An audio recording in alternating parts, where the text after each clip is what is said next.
List of Academy Award for Best Actor winners by age was collected using Wikipedia.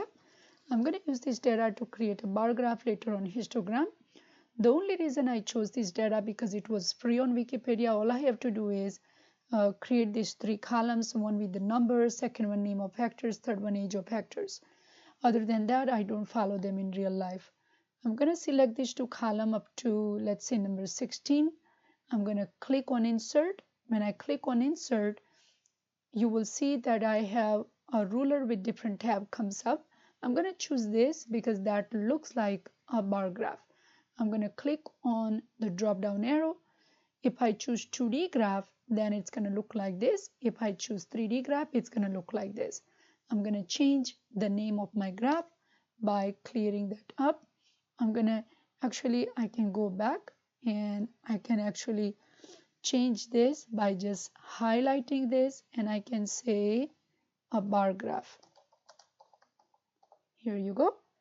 I'm going to select on the graph again, click on the graph again, and I'm going to choose on the tile which is on the right side, which has plus sign on it, which is called chart elements. So it helps us to add, remove, or change chart elements such as the title, legend, grid lines, and data labels. I'm going to click on that. I'm going to click on axis titles.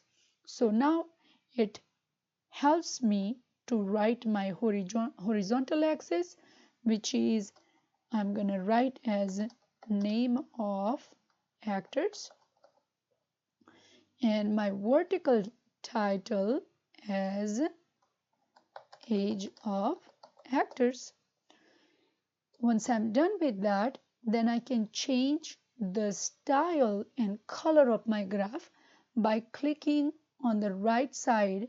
The tile has a little paintbrush on it, which is called chart styles, or on my ruler here, right here, as you notice that I have different style of the graph. I can choose one of them.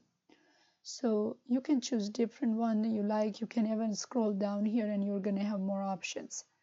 But I'm just going to choose one, and I'm going to say, here you go, keep this one. And then now I'm going to change the color of the graph, and let's see if I wanted to choose this. And here you go. This is how you create your bar graph. Hope this will help you.